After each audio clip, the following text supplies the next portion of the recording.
Hindi medium वालों के लिए क्या होता है कि थोड़ा इंग्लिश से हम लोग भागते हैं। हाँ हाँ। तो सबसे पहली मेरी बुक यूथ की रही है, यूथ सिविल में। कंपटीशन जी, टाइम्स यूथ की। कंपटीशन की, जी। क्योंकि वो हिंदी इंग्लिश दोनों में आती थी, अच्छा अच्छा। तो मुझे पढ़ने में बड़ा अच्छा लगे। ऐसे हिंदी वाला पढ़ने में बड़ा अच्छा लगता था, कंफर्टेबल फील होता था। तो मेरी सबसे पहली बुक तो यूथ कंपटीशन की थी, सिविल की। जी। 9000 प्लस क्वेश्चंस की 2 वॉल्यूम में आती थी। तो 2018 में मैं जब शुरू की प्रिपरेशन, तो सबसे पहले ये बुक खरीदी। उसके अलावा 2-3 बुक्स और भी थी। कहते हैं ना दोस्तों कि वक्त से लड़कर नसीब बदल सकते हैं, इंसान वही है जो अपनी तकदीर बदल सकते हैं। कल के बारे में कुछ मत सोचिए दोस्तों, क्योंकि क्या पता कल खुद वक्त अपनी तकदीर बदल ले। सर का भी उसमें काफी गाइडेंस रहा। विवेक सर काफी गाइड किए कि आप शॉर्ट नोट्स बनाइए, ताकि आपको एग्जाम टाइम पे बहुत आराम मिलेगा पढ़ने के लिए।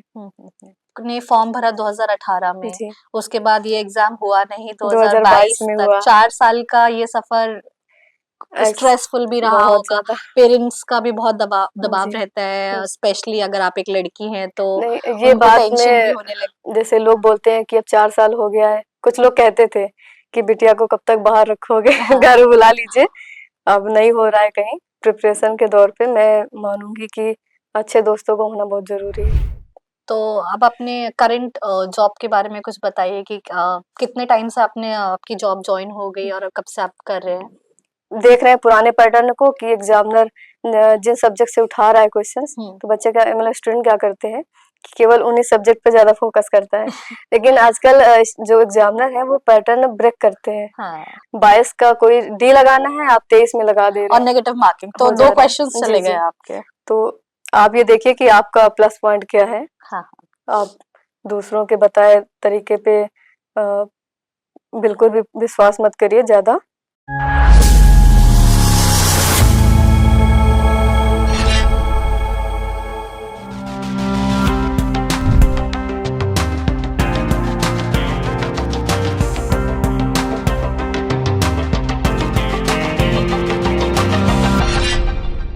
स्वागत है दोस्तों आप सभी का हमारे चैनल पर। आज का एपिसोड बहुत ही खास होने वाला है दोस्तों, क्योंकि आज हम आपकी मुलाकात कराएंगे हमारे यूपी ट्रिपल एससी 2018 का जो एग्जाम हुआ था उसकी एक एस्पिरेंट से जो अब वहाँ पे जॉब कर रहे हैं। इनका नाम है सोनम साहू जी। आइए प्लीज इनका वेलकम करते हैं। Welcome ma'am. Thank you ma'am. वो कहते हैं ना दोस्तों कि वक्त से लड़कर नसीब बदल सकते हैं, इंसान वही है जो अपनी तकदीर बदल सकते हैं। कल के बारे में कुछ मत सोचिए दोस्तों, क्योंकि क्या पता कल खुद वक्त अपनी तकदीर बदल ले। तो ऐसा ही कुछ हुआ सोनम साहू जी के साथ, जो काफी लंबे अरसे से आपने ग्रेजुएशन के बाद अपने इस एग्जाम की तैयारी कर रही थी, और आज 2018 का जो फॉर्म उन्होंने भरा था, उसके बाद 2022 में जो परीक्षा हुई, उसके रिजल्ट के बाद अब इन्होंने अपनी ड्रीम जॉब को पा लिया है। आइए सुनते हैं इनकी कहानी इन्हीं की मुंह ज़बानी। Welcome ma'am. Thank you ma'am. कैसा लग रहा है यहाँ आके? बहुत अच्छा लग रहा है। थैंक यू सो मच, आपने एक प्लेटफॉर्म दिया ताकि अपनी बात दूसरे स्टूडेंट तक पहुंचा सके, तो थैंक यू सो मच। बहुत जरूरी हो जाता है मैम, जो एस्पिरेंट्स हैं वो कई बार कंफ्यूज हो जाते हैं और भटक भी जाते हैं, उन्हें समझ में नहीं आता कि अब हम क्या करें, क्योंकि बहुत लंबा टाइम हो जाता है कई बार फॉर्म भरने से लेके एग्जाम होने तक। तो बताइए अपनी कुछ जर्नी के बारे में, कैसा रहा आपका स्कूलिंग, ग्रेजुएशन एंड ये जॉब का सफर? सबसे पहले तो मेरा नाम सोनम साहू है और मैं फतेहपुर डिस्ट्रिक्ट की रहने वाली हूँ। तो मैंने अपनी स्कूलिंग 1 to 8 गांव है मेरा, फतेहपुर से 20 किलोमीटर दूर, वहाँ से मैंने की। फिर उसके बाद 9 से 12th मैं सिटी में, फतेहपुर सिटी में पढ़ी। फिर मैंने पॉलिटेक्निक किया। फिर 2018 में फाइनल हुआ। फिर 2018 से 2022 तक 4 साल मैंने प्रिपरेशन की। उसके बाद 2022 में एक वैकेंसी आई थी नमामि गंगे, उसके थ्रू मेरा जल निगम में सिलेक्शन हुआ था। तो 2 साल जल निगम में जॉब किया। फिर उसके बाद अभी यूपी ट्रिपल एससी के थ्रू इसमें हुआ है, आरईएस विभाग है, तो उसमें मैं इस टाइम उन्नाव में जॉब कर रही हूँ। RES means rural engineering department है। बहुत बहुत बधाई हो मैम आपको आपकी जॉब के लिए। Thank you. कैसा लग रहा है मैम जॉब ज्वाइन करने के बाद?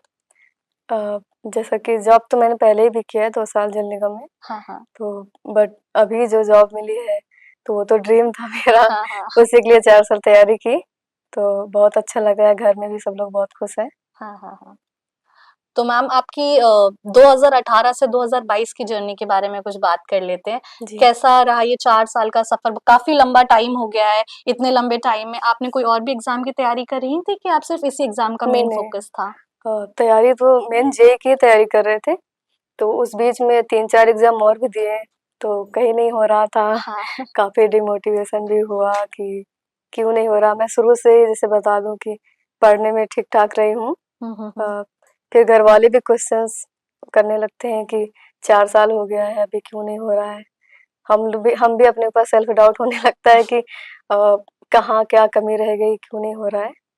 बट मैं 2018 में जब इलाहाबाद गई, तो सबसे पहले जेईई एकेडमी कोचिंग थी, मैंने वहाँ जॉइन किया। तो वहाँ से शुरू किया प्रिपरेशन। तो 1 साल मैंने जेईई एकेडमी में पढ़ा, फिर उसके बाद एक उमंग कोचिंग थी, हुँ, हुँ, तो हुँ। मैंने प्रैक्टिस वहीं से की है 2 साल लगातार। अच्छा। तो विवेक सर हाँ, आपके जैसे बता मेंटर। रही मैं, हाँ। उमंग पहले जेईई एकेडमी में विवेक सर पढ़ाते थे, तो सारा नोट्स वगैरह क्वेश्चंस बताना वहाँ से सर ने शुरू किया, गाइड करते थे अच्छे से। फिर उमंग में मैं जब पढ़ी, वहाँ भी विवेक सर पढ़ाते थे, तो ऐसे करके सर का साथ गाइड बना रहा हमेशा, हुँ, हुँ, हुँ। जब तक जॉब नहीं लगी। किसी भी तैयारी में एक कोचिंग, एक सही गाइड का होना बहुत ज़रूरी है। तो क्या हम ये समझ सकते हैं कि आपके लिए विवेक सर का योगदान आपके ऊपर काफ़ी रहा? जी, मेरे ऊपर क्या वो सबको ही बहुत ज़्यादा मोटिवेट करते थे हुँ, क्लास हुँ। में, और सर ने जो-जो सब्जेक्ट पढ़ाए हैं, तो काफ़ी डिटेल में जाके बताते थे। उनका ऐसा था कि वो क्लास में ही याद करवा देते, जो भी आज पढ़ाया, कल उसको पूछेंगे ज़रूर, ऐसा बोलते अच्छा। थे। तो फिर ज़्यादा बर्डन नहीं होता था। हुँ, हुँ, जब हुँ। विवेक सर पढ़ाए हैं, जो-जो सब्जेक्ट जैसे सर ने बिल्डिंग मटेरियल है और आरसीसी वगैरह, तो ये सारे सब्जेक्ट सर ने पढ़ाए हैं, और बहुत अच्छे से एकदम रटवा देते थे क्लास में ही। तो हमेशा से गाइड करते रहे, आपको कुछ क्वेश्चंस में डाउट हो, आप बाद में भी उनसे पूछ सकते हो।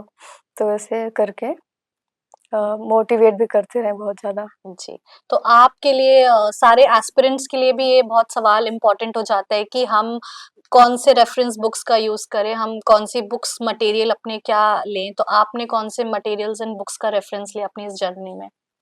जैसा कि मैं बताऊँ, मैं यूपी बोर्ड की स्टूडेंट हूँ, हुँ, हुँ। तो हम हिंदी मीडियम वालों के लिए क्या होता है कि थोड़ा इंग्लिश से हम लोग भागते हैं। हाँ, हाँ। तो सबसे पहली मेरी बुक यूथ की रही है यूथ सिविल में। कॉम्पिटिशन जी, टाइम्स यूथ की। कंपटीशन की, जी। क्योंकि वो हिंदी इंग्लिश दोनों में आती थी, अच्छा, अच्छा। तो मुझे पढ़ने में बड़ा अच्छा लगे। ऐसे हिंदी वाला पढ़ने में बड़ा अच्छा लगता था, कंफर्टेबल फील होता था। तो मेरी सबसे पहली बुक तो यूथ कंपटीशन की ही थी, सिविल की। जी। 9000 प्लस क्वेश्चंस की 2 वॉल्यूम में आती थी। हुँ, हुँ, हुँ। तो 2018 में मैं जब शुरू की प्रिपरेशन, तो सबसे पहले यही बुक खरीदी। उसके अलावा 2-3 बुक्स और भी थी। तो बुक्स तो मैं ज़्यादा बुक्स पे डिपेंड नहीं रही हूँ। जैसा मैंने बताया, मैं 2 कोचिंग में पढ़ी हूँ, हुँ, हुँ, हुँ। तो मैं नोट्स पे ज़्यादा डिपेंड रहती अपने थी। कोचिंग के नोट्स जी, पे जी। आपका ज़्यादा फ़ोकस रहा। ऐसा रहता था मेरी स्ट्रेटजी कि कोचिंग में जो टॉपिक पढ़ाया गया, फिर रूम पे आई, यूथ की बुक उठाया, जो-जो टॉपिक कोचिंग में पढ़ाए जा रहे हैं, रूम पे आके देखती थी कि इस टॉपिक से एग्ज़ामिनर कैसे क्वेश्चंस हुँ, पुट अप हुँ, कर हुँ। रहा है। तो यूथ में अच्छा, एक चीज़ ये भी अच्छी रहती है उसमें कि नीचे एक्सप्लेनेशन काफ़ी डिटेल में रहता है। उससे भी कई हाँ, क्वेश्चंस आप प्रिपेयर कर तो सकते हैं। उससे मैं एक अलग से नोट्स बना लेती थी, अच्छा, जो अच्छा। एक्स्ट्रा उसमें फैक्ट लिखे रहते फैक्ट्स हैं, लिखे रहते थे। तो ये एक अच्छी चीज़ मुझे उसमें मिली। जी, जी, जी। अ, जैसा कि हम सभी जानते हैं कि इस पेपर में आपका नेगेटिव मार्किंग भी होती जी। है। तो नेगेटिव मार्किंग के लिए आपकी क्या अप्रोच रही? कैसे आपने डील किया? नेगेटिव मार्किंग के लिए मुझे लगता है कि आप पहले से टेस्ट वगैरह देते रहिए, हाँ, तो उसमें एग्ज़ाम में ज़्यादा स्ट्रेस फ़ील नहीं होता है। हाँ। और हम एग्ज़ाम में कैसे हमें नेगेटिव मार्किंग से डील करना है, इसके लिए हम पहले से अगर टेस्ट दिए रहते हैं, तो काफ़ी हमें मतलब क्या कहते हैं, काफ़ी आराम हो जाती है आराम हो एग्ज़ाम में, जाता है स्ट्रेस नहीं फ़ील होता है। जी। तो मैं टेस्ट काफ़ी देती रही हूँ, तो मैं 2 साल मैं टेस्ट काफ़ी दी हूँ, और ऑफ़लाइन कोचिंग में भी टेस्ट वगैरह देती रही हूँ। हुँ, हुँ, हुँ। तो वैसे नेगेटिव मार्किंग को मैंने अ, किया है। और जैसे कि इस एग्जाम में हमारे में जीएस का एक सेक्शन होता है, जनरल साइंस का, जी, जी। Current affairs, computers, Hindi, English, तो और टेक्निकल जो सबसे बड़ा पोर्शन है हमारा। तो इन सारे सेगमेंट्स में आप किसको कितना वेटेज दिया आपकी अपनी जर्नी में, किस पे आपने कैसे काम किया, आपके स्ट्रॉन्ग पॉइंट्स क्या रहे इसमें? टेक्निकल तो हम लोग कोचिंग से कर लिए हैं। जी। नॉन टेक का भी अच्छा वेटेज होता है हाँ, हाँ। यूपीडब्ल्यूएससी में। जी। तो एक अलग से एग्जाम होता है नॉन टेक का। तो मैं बताऊँ, पहले पहले मेरा नॉन टेक अच्छा नहीं था, हाँ, सच हाँ। में।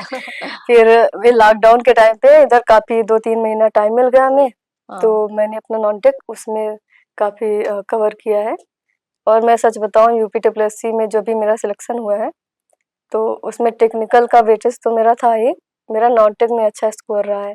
तो नॉन टेक में क्या करंट अफेयर्स भी आए? हाँ जी मैम, करंट अफेयर्स का तो आजकल काफ़ी ज़्यादा वेटेज बढ़ और गया है। सभी स्टूडेंट्स को करंट अफेयर्स से मुझे समझ में आता है, काफ़ी डर लगता है क्योंकि इतना डायनेमिक पोर्शन है जी। कि कितने महीने पहले तक का करंट अफेयर्स करना है, हुँ, कहाँ हुँ। से शुरू करना है, क्या सोर्सेज़ रहे।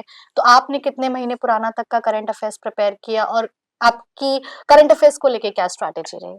करंट अफेयर्स का ये है कि आप जब आप प्रिपरेशन पे आए हो तो आप कंटिन्यू कर दो। हुँ। ऐसा नहीं कि आज 2 महीने एग्ज़ाम बाद 2 महीने बाद एग्ज़ाम है तो आप 2 महीने से तैयारी कर रहे हो। जी। आप लगातार धीरे-धीरे नोट्स बनाते रहिए करंट अफेयर्स का, और हमेशा पढ़ते रहिए हुँ, हुँ। थोड़ा-थोड़ा। और जब एग्ज़ाम आने वाला तो मैं 6 महीना पहले से ज़्यादा फ़ोकस करती थी करंट अफेयर्स पे। अच्छा, जी। तो 6 महीने मतलब एग्ज़ाम में कहाँ तक का करंट अफेयर्स आप? वैसे आता तो 1 साल तक है, बट मुझे लगता है कि 6 महीने तक अगर आप अच्छे से कवर कर ले रहे हैं, हुँ, हुँ, तो हुँ। आप 70-80% कर ले रहे हैं कवर करंट अफेयर्स। अच्छा। जी, तो जैसे आपने फॉर्म भरा 2018 में, जी। उसके बाद ये एग्ज़ाम हुआ नहीं 2022 2022 में तक, हुआ। 4 साल का ये सफ़र एक्स स्ट्रेसफुल भी रहा बहुत होगा, ज़्यादा। पेरेंट्स का भी बहुत दबाव दबाव जी, रहता है, जी। स्पेशली अगर आप एक लड़की हैं तो नहीं, ये उनको बात टेंशन भी मैं होने लगती है। मैं बोलना चाहूँगी। हाँ। पेरेंट्स के दबाव में मैं बहुत लकी हूँ कि मुझे घर से कभी भी प्रेशर नहीं मिला। अच्छा। मैं लकी मानती हूँ मम्मी-पापा को अपने, हुँ, हुँ। कि जैसे लोग बोलते हैं कि अब 4 साल हो गया है, कुछ लोग कहते थे कि बिटिया को कब तक बाहर रखोगे, हाँ। घर बुला लीजिए, अब नहीं हो रहा है कहीं।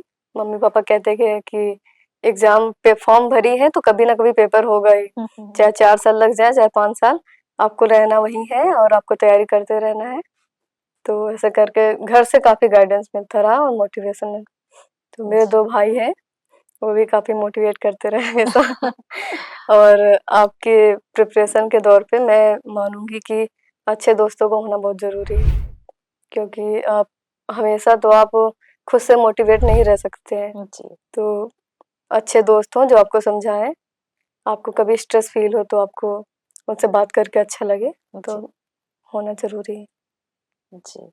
तो अब अपने करंट जॉब के बारे में कुछ बताइए कि कितने टाइम से आपने आपकी जॉब जॉइन हो गई और कब से आप कर रहे हैं? अभी मैं जॉब जॉब जॉइन की हूँ, तो 2 महीना हो गया है अभी इसमें जॉइन 2 किए हुए। महीना। जी। तो अभी आपकी ट्रेनिंग चल रही है हाँ कि जी। वर्क अलॉट हो गया है? वर्क अलॉट नहीं हुआ है। उन्नाव में पोस्टिंग है मेरी, हाँ, हाँ, तो ऑफ़िस में ही अभी रह के ट्रेनिंग हो रही है 2 ट्रेनिंग हो महीने रही है। की। जी। कैसा लग रहा है? काफ़ी अच्छा लग रहा है, सब लोग बहुत अच्छे हैं वहाँ पे, हाँ, हाँ। तो अच्छा लग रहा है। अच्छा, अब मैं आपसे एक बहुत इम्पोर्टेंट सवाल करना चाहूँगी कि जो हमारे बाकी जो एस्पिरेंट्स हैं, जो ये वीडियो हमारा देखेंगे, जी। तो वो अपनी प्रिपरेशन को किस तरीके से, क्योंकि अब हमारा पैटर्न चेंज हो चुका है।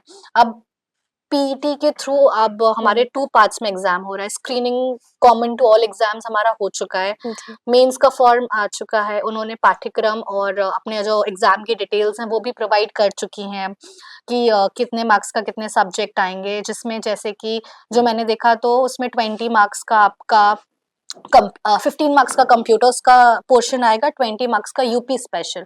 तो आपने भी की यूपी स्पेशल की जी, हाँ तैयारी जी, करी हाँ थी? जी। तो यूपी स्पेशल के लिए आपके लिए क्या सोर्स रहता था? एक बुक थी मेरे पास, यूपी स्पेशल की आती है। मुझे ऐसा लगता था कि ज़्यादा बुक्स पढ़ने से बेटर है कि आप कम बुक्स को कम ज़्यादा बुक्स से बार ज़्यादा पढ़िए। रिवाइज़ करें। और जैसे यूपी स्पेशल वगैरह है, तो ज़्यादातर सारी आप अलग-अलग बुक्स भी पढ़ोगे तो वही डिटेल आपको सेम चीज़ हाँ। 80% मिलता रहता है, अलग-अलग बुक्स हुँ, में हुँ, भी। हुँ। तो एक बुक्स भी आप सफिशिएंट है उसके लिए। जैसे कि जी, अब सिर्फ़ 100 मार्क्स का पेपर होगा। 100 मार्क्स के पेपर में आपको 65 तो टेक्निकल हो गया। जी। टेक्निकल में आपकी कैसी अप्रोच रही? सब्जेक्ट वाइज आपने किन सब्जेक्ट को ज्यादा फोकस किया? बिल्डिंग मटेरियल हो गया, आरसीसी हो गया, हाँ और सॉइल मैकेनिक्स हो गया, सीटी, तो ये फ्लूइड मैकेनिक्स है, तो हाँ ये सब काफ़ी वेटेज वाले सब्जेक्ट हैं। हाँ तो अच्छा, एक चीज़ मैं कहना चाहूँगी कि स्टूडेंट को सारे सब्जेक्ट को फोकस करना चाहिए, सबको टच ज़रूर करना चाहिए। कुछ लोग होते हैं जो ज़्यादा देख रहे हैं पुराने पैटर्न को कि एग्जामिनर जिन सब्जेक्ट से उठा रहा है क्वेश्चंस, तो बच्चे क्या मतलब स्टूडेंट क्या करते हैं कि केवल उन्हीं सब्जेक्ट पे ज़्यादा फोकस करता है। लेकिन आजकल जो एग्जामिनर है वो पैटर्न ब्रेक करते हैं। हाँ अगर वो 10 साल से जिस सब्जेक्ट से पूछ रहे हैं, अब वो क्या करेंगे जिससे कम क्वेश्चंस आते थे, उस अब पे वो ज्यादा उससे पुटअप, क्वेश्चंस हाँ, डाल देंगे। तो ये चीज़ मैंने काफ़ी नोटिस किया है। और मुझे लगता है मेरा जो पहले वाले एग्जाम में नहीं होता था, तो मैं वही पुराना फॉलो करती थी पैटर्न हाँ बट अब कि लकीली ये चीज इस बार अच्छी हो रही है कि हर सब्जेक्ट का वेटेज उन्होंने ब्रेक डाउन कर दिया कि अच्छा, जैसे आरसीसी से 10 मार्क्स के क्वेश्चंस आएंगे, जी, सॉइल से 10 मार्क्स के क्वेश्चन आएंगे, तो स्टूडेंट्स अपना फोकस अटेंशन पहले हाई वेटेज वाले सब्जेक्ट पर ज्यादा देते हुए एंड कम वेटेज वाले सब्जेक्ट्स भी 5 मार्क्स के ही हैं, ज्यादा डिफरेंस नहीं है, बट सब सब्जेक्ट पे फिर वो अच्छे से फोकस कर सकते हैं। बट मेरा भी यही मानना है कि हर सब्जेक्ट को टच करिए, क्योंकि जो कम वेटेज है उससे काफी इजी कई बार जी, क्वेश्चंस जी, आ जाते हैं, अगर आपने ऊपर से भी अगर पढ़ लिया है तो भी आपके वो उससे हो जा रहा है। हो जाएगा, क्योंकि हाई वेटेज वाले सब्जेक्ट के क्वेश्चंस कभी ट्रिकी भी हो जाते हैं, नहीं भी सॉल्व हो पाते हैं, जी, जी, है ना? आपका भी यही मानना है? बिल्कुल। तो नेगेटिव मार्किंग पे हमने बात कर ही ली, आपने बता ही दिया है। तो और स्पीड के लेकर आपको कैसा था कि 100 मार्क्स 100 क्वेश्चंस, किस तरीके से आपने डील किया अपना एग्जाम पेपर? स्पीड के लिए तो मैं टेस्ट को ही मतलब हाँ कि अगर आप पहले से टेस्ट वगैरह देते रहे आ रहे हो, तो उस पे स्पीड का फिर कोई इशू नहीं होता है। हम्म, आप अच्छे से फोकस कर ले रहे हैं कि हमें कितना टाइम देना है किस क्वेश्चंस को, और जैसे कि वही पैटर्न है, जो जो आपको क्वेश्चंस आ रहे हो एक तरफ से पेपर देखते जाइए, जो जो आ रहे हो सबसे पहले उनको करिए। ऐसा ना हो कि जो नहीं आ रहा है उसके चक्कर में जो आ रहा है वो भी छूट जा रहा है। हाँ हाँ। तो जो जो आ रहा है उसको करिए, या फिर आप टिक लगाते जाइए कि जो क्वेश्चंस को आपको बाद में देखना है, आप फिर उनमें थोड़ा टाइम देके उसको कर सकते हैं। तो आपका क्वेश्चन पेपर कैसा रहता था कि ऑफलाइन था नहीं और ऑफलाइन नहीं, जी, मतलब आप जब अटेम्प्ट करते थे एग्जामिनेशन हॉल में जी, एंड ओएमआर शीट रही, तो आप पर क्वेश्चन हर क्वेश्चन के संग ओएमआर फिल करते थे कि आप पहले पूरा पेपर सॉल्व कर लिया फिर ओएमआर भरा? क्योंकि कई बार क्या होता है, हम ये देखते हैं कि बच्चे ने पेपर तो सही करा है बट ओएमआर में गलती कर दी है, जी, तो नेगेटिव मार्किंग की डर की वजह से उनका आते हुए क्वेश्चंस भी गलत हो जाते हैं और टोटल उनका वैल्यू डिक्रीज हो जाता है, तो इसके लिए बच्चों को जरूर गाइड करिए। मैं मेरा ऐसा था पैटर्न। मैंने एक बार मैं ऐसा करती थी, पहले एक बार पूरा पेपर देख लिया, जो जो मुझे आ रहा है मैंने पेपर में टिक कर लिया, इसका सही आंसर ये है। जैसे मान लीजिए 100 में से हम्म 40 क्वेश्चन आ रहे हैं, मान लीजिए पहले जो जो आ रहा है उसको ओएमआर में पहले फिल कर लिया। अच्छा, 40 क्वेश्चंस हाँ, आपने ओएमआर में कर लिए? ऐसा नहीं मैं बात के लिए नहीं रखती थी, कई बार मैं, टाइम भी अप हो जाता है, हाँ, बच्चे ओएमआर भी नहीं जी, भर जी, जी, पाते हैं। काफ़ी ऐसा होता है। जी तो आपको जो जो आता जा रहा है आप उसमें फिल करते जाइए। मैंने बहुत से लोगों को देखा है कि वो ओएमआर भरते टाइम ऊपर नीचे हो जाता है, हाँ, पता ये लगा 22 का कोई डी लगाना है, आप 23 में लगा दे रहे और हैं, नेगेटिव मार्किंग तो हो जा दो रहा क्वेश्चंस है। जी, चले गए जी, आपके। तो जो जो आपको आता जा रहा है आप पहले फिल करते जाइए ताकि आपको स्ट्रेस कम हो बात के लिए। हम्म। ऐसे करते थे। काफी अच्छी टेक्निक है कि पहले आपको जितना आता है पहले आप उतना सॉल्व कर लीजिए, ताकि आपका टाइम भी ना कम पड़े और क्वेश्चंस का सीक्वेंस भी आपका गलत नहीं हो। जी, और अब जो हमारे बच्चे जो अब मेंस का पेपर देने जाएंगे उनके लिए कोई टिप्स एंड कुछ शेयर करना चाहेंगी आप? जी, मैं बोलूंगी कि आपको शॉर्ट नोट्स जरूर बनाने चाहिए अच्छा, अगर आप शॉर्ट पढ़ रहे नोट्स हो। आप लोग जरूर बनाइए ताकि आप लास्ट मोमेंट उसको अच्छे से रिवाइज कर सके। एग्जाम टाइम पे जब हफ्ते भर पहले से, फिर आपको ज्यादा डिटेल में जाने की जरूरत नहीं रहती है।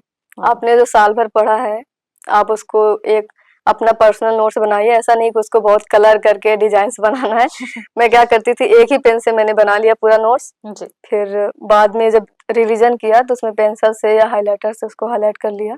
जी तो वो अपना खुद के लिए नोट्स रखिए शॉर्ट, कि हाँ आप जब एग्जाम के लिए जा रहे हो तो आप जल्दी जल्दी उसको देख सकते हैं। जी। तो ये बहुत इम्पोर्टेंट है, मुझे ऐसा लगता है। नहीं, सही शॉर्ट कह रहे हैं आप, नोट्स। शॉर्ट नोट्स बहुत इम्पोर्टेंट है और इससे आपकी प्रिपरेशन भी पूरी कंसाइज हो जाती है, प्रिसाइज हो जाती है। नोट्स बनाते बनाते भी कई चीजें एकदम फैक्ट्स हमारे माइंड में जी। सेट हो जाते हैं। और एक चीज और है, जैसे कि मैं मोटिवेट रहने के लिए मैं भी पहले वीडियो देखती थी कैसे मोटिवेट रहा जाए। हाँ तो वीडियो तो आप देखिए, सबका देखिए, ठीक है, बट सबका पढ़ने का तरीका अलग होता है। जी। तो आप ये देखिए कि मैं किस टाइप से पढ़ पा रहा हूँ या पढ़ पा रही हूँ। जैसे कि मैं देखती थी लोग सुबह 4 बजे उठ के पढ़ते हैं। हाँ हाँ। सच बताऊँ, मेरे से कभी नहीं हो पाया। मैं कोशिश भी की कि मैं 4 बजे उठ के पढ़ूँ सुबह, बट मेरी ये वीक पॉइंट है या कुछ भी कह लीजिए। मैं नींद पूरी लेती थी 6-7 घंटे, भले ही पढ़ने का कम टाइम मिले। तो आप ये देखिए कि आपका प्लस पॉइंट क्या है। हाँ आप दूसरों के बताए तरीके पे बिल्कुल भी विश्वास मत करिए ज़्यादा। जो आपको ठीक लगे कि आपकी बॉडी किस हिसाब से काम कर रही है। रात में पढ़ सकते हैं, रात में पढ़िए, दिन में पढ़ सकते हैं, दिन में पढ़िए। तो ऐसा कुछ नहीं है कि आपको भी 12-12, 13-13 घंटे पढ़ने ही है। हाँ हाँ। जैसे आपको ठीक लगे वैसे पढ़ें। और एग्जाम के जस्ट जैसे अब नोटिफिकेशन आउट हो गया कि ये सर्टेन डेट पे हमारा एग्जाम होने वाला है, जिस दिन वो पता चला उसके बाद से एक नर्वसनेस आने लगती है बच्चों के अंदर कि हाँ जी। अब तो बिल्कुल एग्जाम सर पे आ गया है, क्योंकि 4 साल तक कोई खबर नहीं थी कि एग्जाम कब होगा कब होगा कब होगा, and all of a sudden हमारे पास न्यूज आती है कि अब हमारा एग्जाम फाइनली होने हो रहा है। वाला तो उस नर्वसनेस, उस एंग्जाइटी को आप कैसे डील किया, एंड फिर आपकी preparation strategy I think change हुई होगी कि अब आपको ज्यादा है। रिवाइज जी। करना है, तो कैसे किया फिर आपने? इन 4 सालों में 2018 से 2022 तक कई बार नोटिफिकेशन आया कि हाँ। अब 2 महीने बाद एग्जाम होना है कि 4 महीने बाद, 3-4 डेट आई बीच में। अच्छा।